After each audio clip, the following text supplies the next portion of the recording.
शक्ति का अवतार है नारी, धैर्य का भंडार है नारी, नारी बिन ये जग है नश्वर, जीवन का आधार है नारी। जैसा कि आप सभी जानते हैं कि वर्तमान समय एक ऐसा समय है जहां नारी शक्ति देश का परचम दुनिया के कोने कोने तक फैला रही है। बात अगर राजनीति की करें तो राजनीति में भी नारी शक्ति का वर्चस्व लगातार बढ़ता जा रहा है और ऐसे ही एक नजारा हमें देखने को मिलेगा जनपद मुरादाबाद में, जब नगर निकाय चुनाव को लेकर नारियां बढ़ चढ़कर आगे आएंगी। ऐसी ही एक नारी शक्ति इस वक्त हमारे साथ जुड़ी हुई है वार्ड 31 से, जो कि वार्ड 31 से इस बार प्रत्याशी पद की दावेदार है और पेशे से वो एक अधिवक्ता है। नाम है उनका माला सैनी जी। चलिए जानते हैं उनकी नगर निकाय चुनाव को लेकर के क्या कुछ तैयारियां हैं। पहले तो बहुत बहुत स्वागत है मैम आपका न्यूज 20 चैनल में। Thank you. सबसे पहले मैम शुरुआत आपकी जीवन परिचय से करना चाहूंगी, आप अपने बारे में कुछ मुझे बताइए। देखिए, निकनेम तो मेरा माला सैनी है और मैं पेशे से अधिवक्ता हूँ और मेरा जो नाम इस समय परिचय चल रहा है वो सीता सैनी एडवोकेट के नाम से चल रहा है। और मेरे जो पड़ोस का जो क्षेत्र में जो नाम जो चर्चित है वो माला सैनी के नाम से है, इसलिए मैं माला सैनी के नाम से ही अपना परिचय दे रही हूँ। मैम आप मूल निवासी कहाँ की है? मैं बंगलागांव क्षेत्र की हूँ और यहीं से मेरा जो डोमिसाइल एरिया है मेरा ये बंगलागांव जी।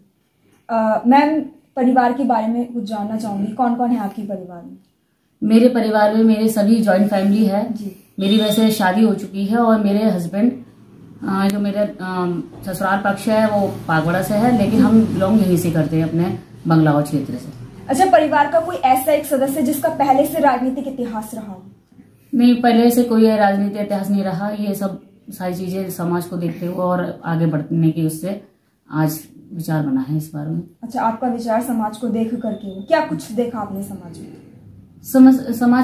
समाज में सारी परिस्थितियां देखी हैं जो हम इस समय उठा भी रहे हैं। पड़ोस में सारी गंदगी है, साफ सफाई है, लाइट को लेकर समस्या हमारे साथ बनी हुई है, लगातार बनी हुई है। क्या मुख्य समस्याएं देखी आपने, जो आपने जैसे कि आपने बताया कि मैंने क्षेत्र में जाकर के देखा?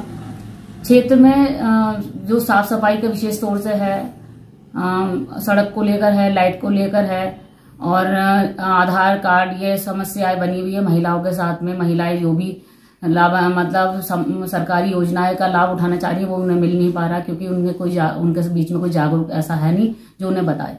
अच्छा, राजनीति के क्षेत्र में आपने कदम रखा है, किस तरह की समस्याएं आपको आ रही है राजनीति के क्षेत्र में जब आपने पहली बार कदम रखा है?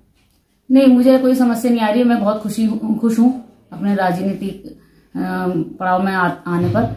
और मुझे नहीं पता मेरे विपक्ष क्या चाहते हैं क्या नहीं। मुझे सिर्फ और सिर्फ मेरे लिए एक मोटिव बना हुआ है और मेरा एम है ये कि मैं इस एम को सक्सेसफुल हूँ।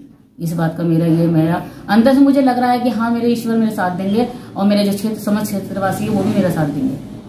वार्ड 31 से आप चुनाव लड़ रहे हैं, कितनी जनसंख्या होगी लगभग आपकी वार्ड में? लगभग 10,000 हमारी जनसंख्या है इस क्षेत्र में और 10,000 में से मैं जहाँ जितने क्षेत्र में जितने बीच में मैं गई हूँ सबसे मुझे अच्छा रिस्पॉन्स मिलता आया है और मिल रहा है। अच्छा, वार्ड 31 की जनसंख्या आपको अगर चुनकर लेकर के आती है, क्या कुछ प्राथमिकताएं रहेंगी उनके प्रति आपकी? सबसे पहले समस्या तो जो महिलाओं की समस्या बनी हुई है, वो महिलाओं से जो सरकारी योजनाएं आ रही हैं जो जिनसे वो जागरूक नहीं है और जिनके बारे में उन्हें पता होने के बाद भी समस्याएं बरकरार है, वो समस्याएं दूर करेंगे। साथ के साथ निवास प्रमाण पत्र, आय प्रमाण पत्र, जाति प्रमाण को लेकर जो मेजर समस्या बनी हुई है महिलाओं के बीच में वो समस्याएं दूर करूंगी। और रामगंगा तट पे जो तटबंधन को लेकर है और जो सड़क को लेकर है वो सारी समस्याएं दूर। मेरे लिए जो सबसे मेन जो है वो वही चीज है, क्योंकि समस्याएं जो है वो खेत वालों के लिए बहुत ज्यादा बनी हुई है। कूड़ा करकट से निकल कर जाते हैं, रोड को लेकर परेशान है, रोड में टूट फूट है, मरम्मत है और सड़क को लेकर बहुत ज्यादा परेशानी है, लोग उठा रहे हैं। नाली करकट को लेकर परेशान हो रहे हैं। सबसे ज्यादा आज के टाइम पे जो डेंगू फैला पड़ा है क्षेत्र में, उसके लिए कोई भी ऐसे कीटनाशक दवाइयां नहीं छिड़काव हो रही है, जिससे सारी बीमारियां पनप रही है लोगों के बीच में। तो ये समस्या को देखते हुए मैं ये चाहती हूँ कि पहला हाथ जो मुझे अगर मौका मिलेगा तो मैं इन समस्या को सबसे पहला हाथ उठाऊंगी। अच्छा, अभी आपने बताया कि क्षेत्र की समस्या को देखते हुए आप राजनीति में आना चाह रहे हैं, तो क्या मेरा प्रश्न ये है कि क्या पिछले 5 वर्षों में कुछ विकास नहीं हुआ आपके क्षेत्र में, आपके वार्ड में? भाई, विकास की तो ऐसी बात है कि सड़क जो आज टूट फूट देख रही है वो क्षेत्र वाले खुद देख रहे हैं। सड़क में साफ सफाई है और लाइट की समस्या बेजा बनी पड़ी है, वो समस्याएं लगातार बनी हुई हैं। और दूसरी बात समय ना देना।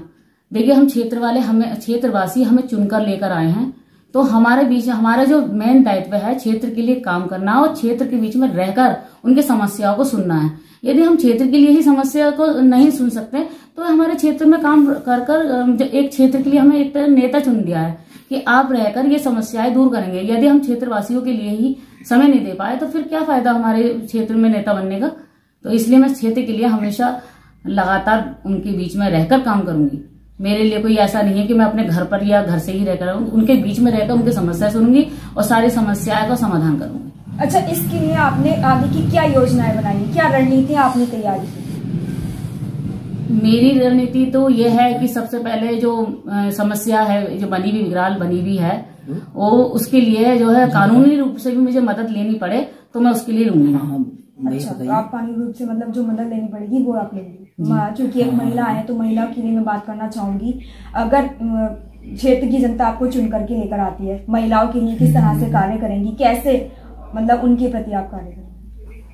सबसे पहले महिलाओं में जो प्रॉब्लम्स बनी हुई है, चाहे वो आधार कार्ड को लेकर है या वोटर आईडी कार्ड को लेकर या अदरवाइज इन सेक्टर कोई सी भी प्रॉब्लम महिलाओं को लेकर है, कानूनी है, सामाजिक है, मैं हर तरीके से उनके लिए तैयार हूँ और मेरा यही उद्देश्य है। और मैं चाहती हूँ कि क्षेत्रवासी मुझे चुने और मुझे एक अवसर अपने क्षेत्र में काम करने का मौका दे।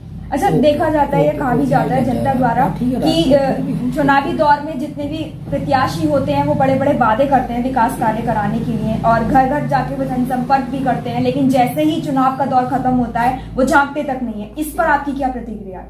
नहीं, मैं तो शुरू से ही अपने क्षेत्रवासियों के साथ रही हूँ। मेरा मतलब जो डोमिसाइल एरिया वो भी यही है और बचपन से मुझे सबने देखा है, वो मुझे पसंद भी कर रहे हैं। वो उन्हें मुझसे बहुत ज्यादा उम्मीदें हैं और मैं चाहती हूँ कि ईश्वर मुझे अगर एक मौका देता है तो मैं उनकी उम्मीदों पर खरी उतरूंगी। अच्छा, मेरा अंतिम प्रश्न अब ये होगा आपसे कि आपके शुरुआती जीवन से राजनीति के क्षेत्र तक आने तक कुछ ऐसा यादगार लम्हे जो आप हमसे या जनता से शेयर करना चाहती हैं? यादगार सब लम्हे तो मैम बहुत सारी होती हैं, लेकिन जो क्षेत्र इसमें बैठना उठना और बातचीत करना, हंसी मजाक, ये सारी चीजें मेरे शुरू से ही शौक रहा है और मैं ज्यादा से ज्यादा समय अपने पब्लिक मतलब बीच में सबके लोगों के बीच में पसंद करती हूँ कि मुझे बड़ों का सम्मान मिलता रहे, बड़ों के बीच में रहकर काम करने का मौका मिले। ये मेरा शुरू से ही मन से रहा है और मैं भविष्य में भी ऐसा ही रहना चाहती हूँ, कानूनी रूप से भी और सामाजिक रूप से।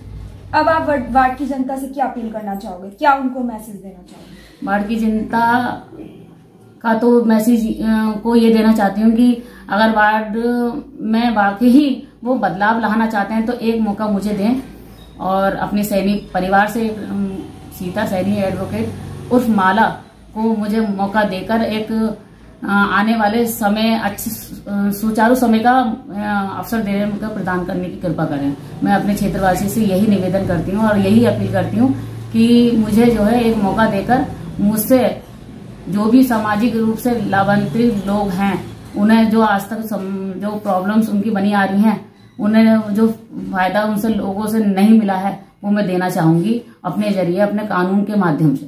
धन्यवाद मैम। जैसे कि आपने देखा, हमने माला सैनी जी से बात की जो कि इस बार प्रत्याशी पद की दावेदार है और जैसे कि आपने देखा गृहिणी के साथ अधिवक्ता तक का उनका सफर, उसके बाद राजनीति में आने तक का सफर उनका किस तरह का रहा, कैसे वो समाज के प्रति कार्य करेंगी और उन्होंने बताया कि समाज से लगातार वो जुड़ी हुई रहती हैं, महिलाओं से वो जुड़ी हुई रहती हैं।